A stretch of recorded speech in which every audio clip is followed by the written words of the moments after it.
Technology has always been a cornerstone for our evolution as a species. We create tools to make our lives easier. It's what's brought us to the top of the food chain. And each time something new comes along, our societies are transformed. But is that transformation always a good thing? And what happens when these technological tools become chains? What should be making our lives easier sometimes makes them worse. But we're not here to freak you out, we're here to help. As you watch this video, you'll learn how the overuse of technology is working against you and the way to overcome that. Because at the end of the day, technology is just a tool. It's all about how you use it. So Aluxers, let's learn how to use technology better.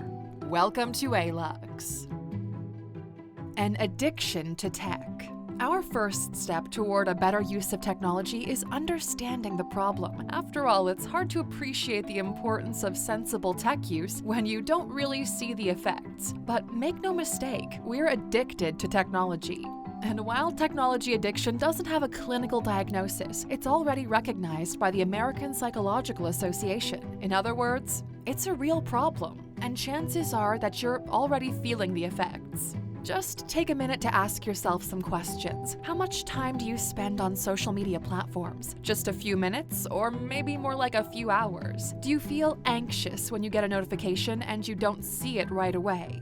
These might seem like small things in isolation, but if you pay attention, you'll start to notice some worrying patterns. Maybe you push back on something you have to do because you're busy online, or perhaps you send a quick message while driving.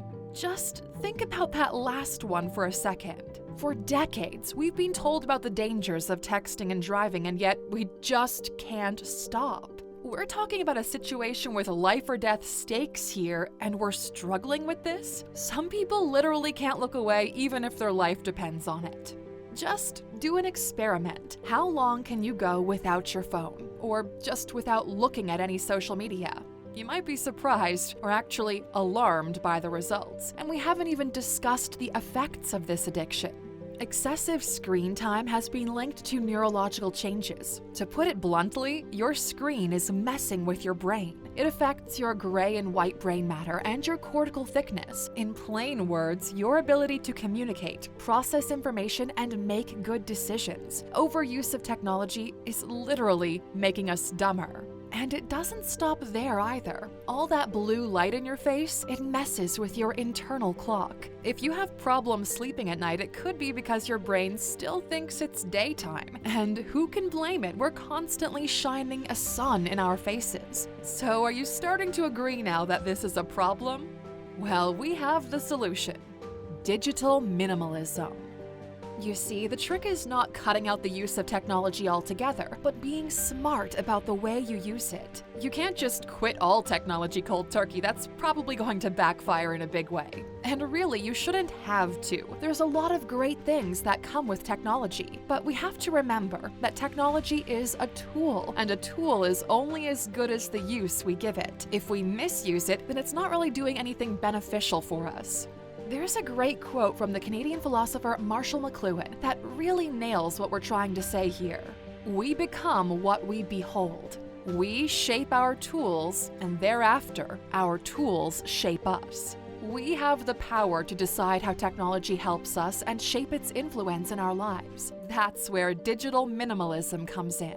Just like Marie Kondo helped us to strip our lives down to focus on the essentials, so does Cal Newport for our virtual lives. He literally wrote the book on digital minimalism.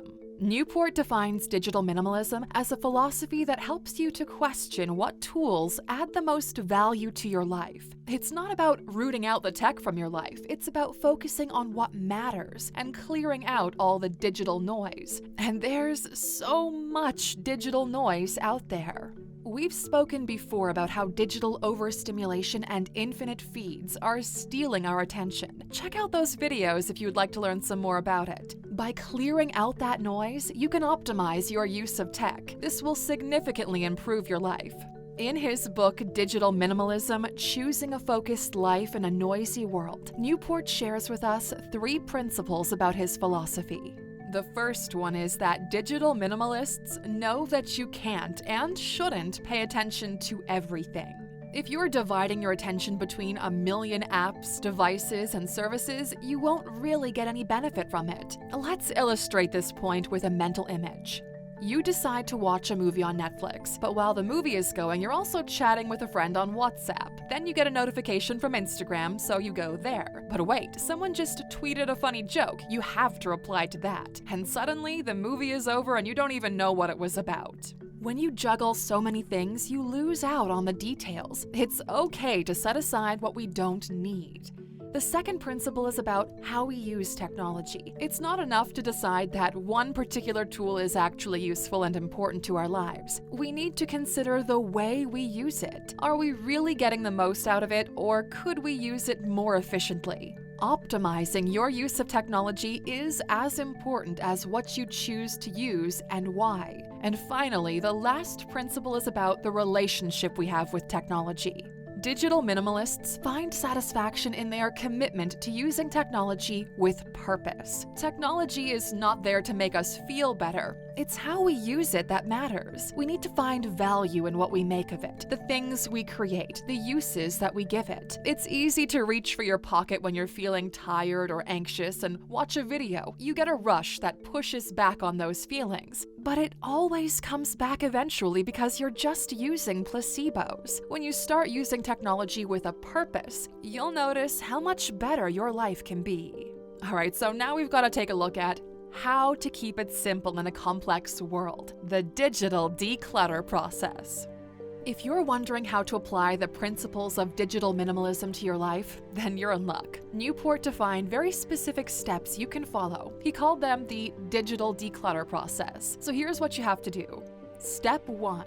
Define your values and technology rules. At its core, digital minimalism is about understanding your values. That's what you'll use to determine if a tool is good for you or not. Ask yourself, what is most important to me, and what do I want to achieve with my time? Maybe you enjoy physical activity, but you spend all your free time binging on Netflix. Or there's a hobby or a project you would really love to develop, but you're lost in an ocean of podcasts, videos, and social feeds. Do you want to be more creative, more social?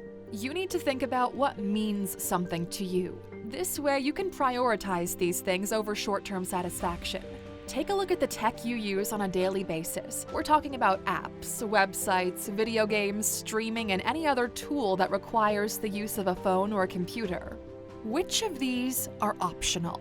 And by optional, we mean that stopping their use won't create major issues in your personal or professional life. If you use Instagram or YouTube for your job, you just can't stop using them.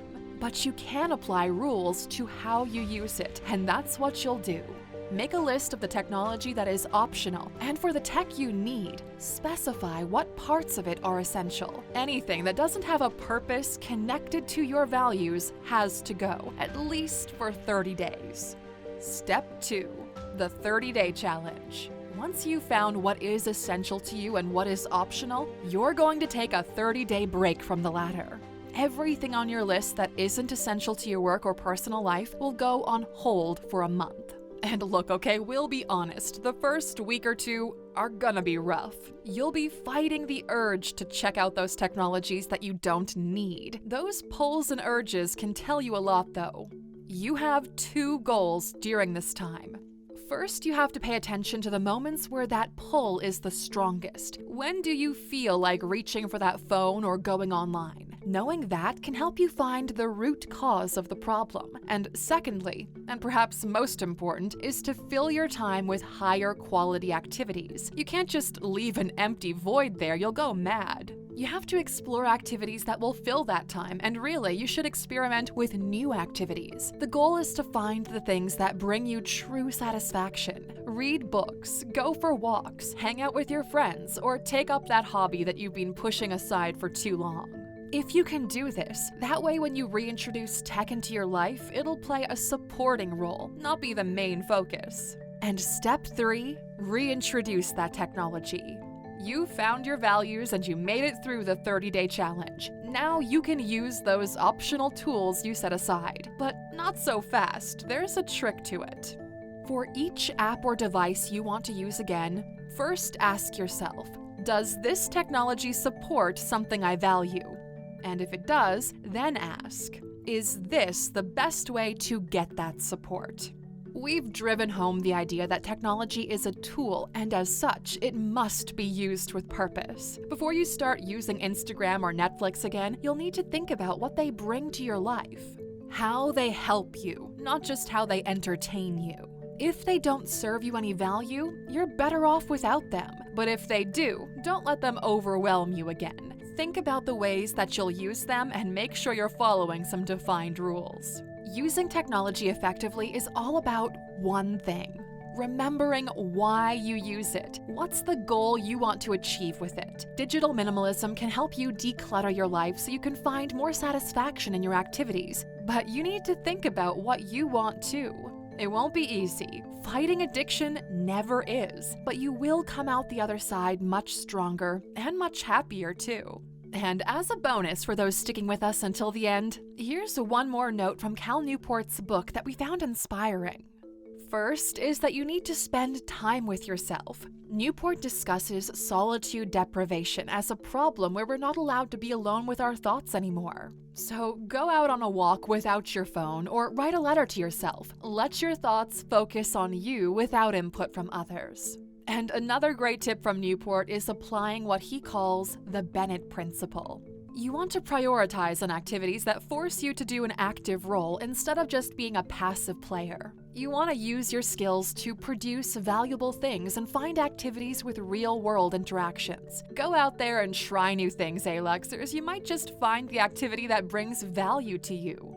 And on that note, we'll wrap all of this up. But we invite you to try digital minimalism, or at least take a small step toward it. Don't take your phone with you on your lunch break. Set aside one day for going out with friends. Commit to spending one morning per week without technology, and let us know how it goes. Thank you for watching this video, Aluxer. If you found it valuable, consider subscribing to our channel and joining our awesome community. And if you're still hungry for more, we handpicked this video for you to watch next. Or head over to our website for more amazing content. See you tomorrow.